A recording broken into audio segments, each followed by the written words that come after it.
समाचार नकली एनए हुकम मुद्दे मोटी कार्यवाही 4 निवृत्त अधिकारीओनी धरपकड़ 2 निवृत्त टीडीओ और निवृत्त एटीडीओनी धरपकड़ थई छे। निवृत्त सर्कल ऑफिसरनी पण धरपकड़ थई छे। बिनखेती અને હેતુફેરના ખોટા હુકમ કેસમાં ધરપકડ થઈ છે। 2011 થી 2016 દરમિયાન કર્યા હતા નકલી હુકમ। પૂછપરછમાં હજુ ખુલાસા થવાની શક્યતા।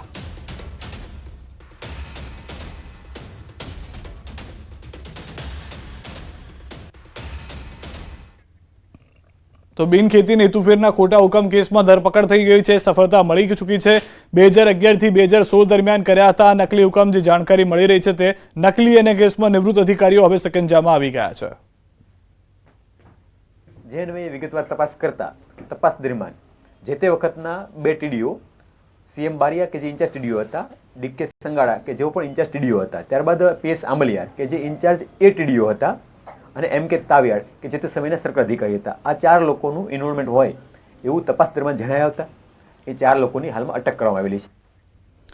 સુરત એરપોર્ટને બોમ્બથી ઉડાવી દેવાની ધમકીનું થયું છે સુરસુર્યું। પોલીસ તપાસમાં ધમકી માત્ર અફવા હોવાનો ખુલાસો થયો છે। સુરત એસઓજી, ડોગ સ્ક્વોડ અને બોમ્બ સ્ક્વોડ સહિતની ટીમ દ્વારા સમગ્ર એરપોર્ટમાં બોમ્બની અફવાને લઈને ચેકિંગ કર્યું હતું। જોકે સમગ્ર એરપોર્ટની 2 કલાક સુધી કરાયેલી તપાસમાં બોમ્બ જેવી કોઈ જ વાંધાજનક વસ્તુ ન મળી, જેથી તંત્રએ હાશકારો અનુભવ્યો। બારડોલીના એક યુવકે અન્ય કોઈ શખ્સ દ્વારા ફોન પર બોમ્બથી એરપોર્ટને ઉડાવીની વાત સાંભળતા પોલીસને જાણ કરી હતી।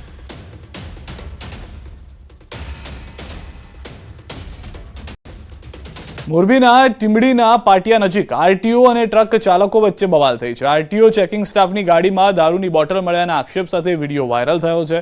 ટ્રક ચાલકોએ રોડ પર ચક્કાજામ કર્યો હતો। મોરબી તાલુકા પોલીસ તાબડતોબ ઘટના સ્થળે પહોંચી રોડ ખુલ્લો કરાવ્યો। સમગ્ર મામલો મોરબી તાલુકા પોલીસ મથકે પહોંચ્યો।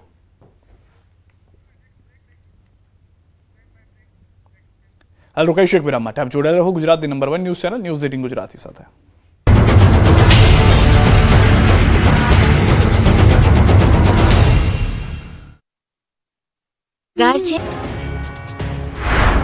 गुजरात बन्यु मिनी काश्मीर। शीतलहरथी शहर शहर कहर। एक ज दिवसमां 6 डिग्री पारो गगड्यो। कातल ठंडीमां ठूठवाया लोको। अंते शियाळाए गुजरातमां असली मिजाज बताववानुं शरू करी दीधुं। गुजरातमां ठंडीए जमावट करी दीधी। मोटाभागना शहरो कातल ठंडीनी चपेटमां आवी गया। पहाड़ोथी लईने मैदान सुधी ठंडीनुं मोजું ફરી વળ્યું। उत्तर भारतमां हिमवर्षाना पगले गुजरात जाणे मिनी काश्मीर बनी गयुं। वहेली सवारथी कातिल ठंडा पवनो फूंकाई रह्या छे। अनेक जिल्लाओमां गात्रोथी जोती ठंडी पड़ी रही छे।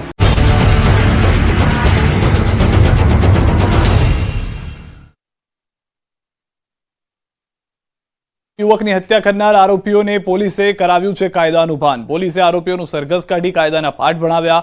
અમૂલ સર્કલ પાસે મુકેશ ગુજરાતી નામના વ્યક્તિની હત્યા કરાઈ હતી। પોલીસે ગણતરીની કલાકોમાં આરોપીની પત્નીના પ્રેમી અને તેના મિત્રની ધરપકડ કરી હતી। ત્યારે પોલીસ આજે આરોપીઓનું સરઘસ કાઢ્યું હતું અને ઘટનાનું રિકન્સ્ટ્રક્શન કરાવ્યું હતું। પોલીસે બતાવેલા પરચા બાદ હત્યારાઓ 2 હાથ જોડીને માફી માંગતા દેખાયા। ગત સોમવારના રોજ થોરાળા પોસ્ટમાં જે હત્યાનો બનાવ બનેલો, જેના આરોપીને અટક કરેલ, જે આરોપી આજરોજ રીકટર પંચનામામાં પોતે કઈ જગ્યાએ હત્યા કરી એનું બધું રીકટર પંચનામું કરવામાં આવ્યું। સુરત શહેરમાં વધુ એક બોગસ ડોક્ટર ઝડપાયો છે। કાપોદ્રા પોલીસે બોગસ ડોક્ટરની ધરપકડ કરી છે। પોલીસે ક્લિનિક પર જઈને નકલી ડોક્ટરનો વરઘોડો કાઢ્યો। પાંડેસરા બાદ હવે કાપોદ્રા પોલીસે બોગસ ડોક્ટરની ધરપકડ કરી। આરોપી અકલેશ સિંહ, જે કાપોદ્રાના વલ્લભનગર ખાતે કિરણ ક્લિનિક ચલાવતો હતો, તેની પાસે ડોક્ટરની કોઈ પણ પ્રકારની એમબીબીએસ સર્ટિફિકેટ પણ નથી।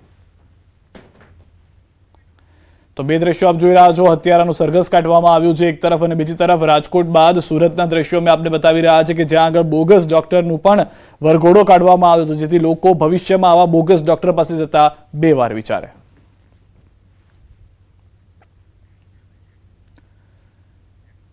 સુરતના પાંડેસરામાં બોગસ ડોક્ટર ઝડપાવા મામલે કાર્યવાહી કરાઈ છે। આરોપીઓએ લોકો પાસેથી પૈસા લઈ ડોક્ટરની અનેક બોગસ ડિગ્રી બનાવી આપી હતી। પોલીસે આરોપીઓને ઝડપીને બોગસ ડિગ્રી કબજે કરી કાર્યવાહી કરી છે। જોકે મેડિકલ બોગસ ડિગ્રી બનાવવાનો આંકડો હજુ પણ વધી શકે છે। બોગસ મેડિકલ સર્ટી છાપવામાં હાલ રસેશ અને બીકે રાવતની મોટી ભૂમિકા હોવાનું પોલીસ તપાસમાં ખુલ્યું છે। આરોપીઓના વધુ 5 દિવસના રિમાન્ડ માંગવામાં આવશે। एक राइस मिल में काम करने वाले आदमी को इन्होंने डॉक्टर बना दिया था कि इसमें तुम 10-20 हज़ार की क्या नौकरी कर रहे हो और ये लो और आराम से तुम 1-2 लाख रुपए महीने के कमा पाओगे। एक आदमी जो व्हीकल का मैकेनिक है उसको वहाँ से हटा के इन लोगों ने डॉक्टर की डिग्री देके, ये सोबित इरफान रसेस और इन लोगों ने उसको डॉक्टर का सर्टिफिकेट देके और एक रूम देके वहाँ पे बिठा दिया था। સુરતની સમાચાર, ઉધનામાં છેડતીનો આરોપી સકંજામાં આવી ગયો છે. પોલીસે એક આરોપીની ધરપકડ કરી છે. ઊન વિસ્તારમાંથી ઝડપાયો છે આરોપી વિધર્મી હોવાનો ખુલાસો થયો છે. સંચાના મશીન ચલાવવાનું કામ કરતો હતો યુવક.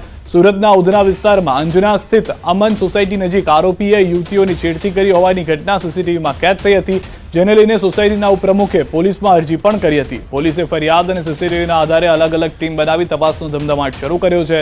ત્યારે પોલીસે ઊન વિસ્તારમાં રહેતા અને સંચાના મશીન ચલાવતા યુવકને દબોચી લઈ કાર્યવાહી હાથ ધરી છે. 700થી વધુ સીસીટીવી ચેક કર્યા છે, જેમાં આરોપી જે છે એને પાછળ અમે ઘણા પાછળ હતા, કેમ કે 24 કલાક જેટલું અંતર થઈ ગયું હતું, પરંતુ વિવિધ ટીમો બનાવીને છેવટે અમને સફળતા મળી હતી. અમારી ટીમને અમે અભિનંદન પાઠવીએ છીએ, કેમ કે ખૂબ જ મોટું ટાસ્ક હતું. અંબાજીથી સમાચાર, દાતાના ભીમાળ ગામે ચોરીની ઘટના. ભીમાળ ગામના નવાવાસમાં મોડી રાત્રે ચોર ત્રાટક્યા હતા. બુકાનીધારી તસ્કરો ગેરેજમાં ઘૂસ્યા. મોડી રાત્રે 1 વાગ્યાના સુમારે ચોરીની ઘટનાને આપ્યો અંજામ. મારુતિ વાનમાં માલ સામાન ભરીને તસ્કરો ફરાર. રિપેરિંગ માટે આવેલી મોટરો સહિત અન્ય સામગ્રીની કરી ચોરી. ચોરીની સમગ્ર ઘટના સીસીટીવી કેમેરામાં કેદ થઈ. દાતાના પોલીસ સ્ટેશનમાં કરાઈ ફરિયાદ. દ્રશ્યોની અંદર સમગ્ર ચોરીની ઘટના જે છે તે જોવા મળી રહી છે. હાલમાં પોલીસ ફરિયાદ કરવામાં આવી છે. દાતાના ભીમાળ ગામે તસ્કરો પહેલેથી જાણે નિશાન બનાવીને બેઠા હોય તે રીતના દ્રશ્યો જોવા મળ્યા. આખી મોડસ ઓપરેન્ડી જાણે પહેલેથી નક્કી હોય તે પ્રમાણેના દ્રશ્યો હાલમાં ચોરી કરતી વખતે નજરે પડ્યા છે. ગીર સોમનાથની સમાચાર, તાલાલા ગીરમાં ખાનગી પાર્ટી પ્લોટમાં લગ્ન પ્રસંગમાં ચોરી કરનાર આરોપીને પોલીસે ઝડપી લીધો છે. લગ્ન પ્રસંગે પાર્ટી પ્લોટમાં રૂમમાં ઘૂસી સોનાનો હાર સહિત દાગીના તેમજ રોકડ સહિતની ચોરી કરી હતી. પોલીસે 3 લાખના મુદ્દામાલ સાથે અશોક સોલંકીને ઝડપી કાયદેસરની કાર્યવાહી હાથ ધરી. અંકલેશ્વરના બાકરોલ નજીક અકસ્માત થયો છે. અકસ્માતમાં 2 લોકોના મોત થયા છે. મારુતિ વાહન ઝાડ સાથે અથડાતા અકસ્માત થયો છે.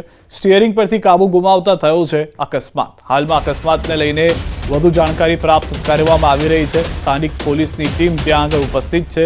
હાલમાં 2 લોકોના મોતની પણ જાણકારી મળી રહી છે. અકસ્માત કેવી રીતે થયો તે તમામ મુદ્દાને લઈને તપાસ કરવામાં આવશે. વડોદરા હાલોલ રોડ પર રેફરલ ચોકડી પાસે વહેલી સવારે લાકડા ભરેલા ટેમ્પાને બચાવવા જતા ટેન્કર કેબિનમાં ઘૂસી ગયું. રોડ સાઇડ પર આવેલા લારી અને કેબિનનો કચ્ચરઘાણ નીકળી ગયો. કેમિકલ ભરેલ ટેન્કરે અકસ્માત સર્જાતા અફરાતફરીનો માહોલ સર્જાયો. ઘટનામાં ટેન્કર ચાલકને નાની મોટી ઈજાઓ પહોંચતા સારવાર અર્થે ખસેડાયો. જો કે રેફરલ ચોકડી પર મુસાફરો વધુ સંખ્યામાં હોત તો મોટી દુર્ઘટના સર્જાઈ હોત. આ સમગ્ર ઘટનાના સીસીટીવી ફૂટેજ જોવા મળ્યા છે. વડોદરાથી સમાચાર, ગોલ્ડન ચોકડી પાસે ગેરેજમાં મારામારી. બુલેટ રિપેરિંગ કરવા આવેલા ગ્રાહકે મારામારી કરી. મારામારીની ઘટના સીસીટીવીમાં કેદ થઈ. કયા પાર્ટ્સ બદલ્યા, આટલો બધો ખર્ચ ન થાય, હું પૈસા નહીં આપું તેમ કહી માર માર્યો. ફરિયાદ કરીશ અથવા તો વારસિયામાં દેખાઈશ તો મારી નાખવાની પણ ધમકી આપી. ભોગ બનનારે આરોપીઓ વિરુદ્ધ ગુનો નોંધવા સીપીને અરજી કરી.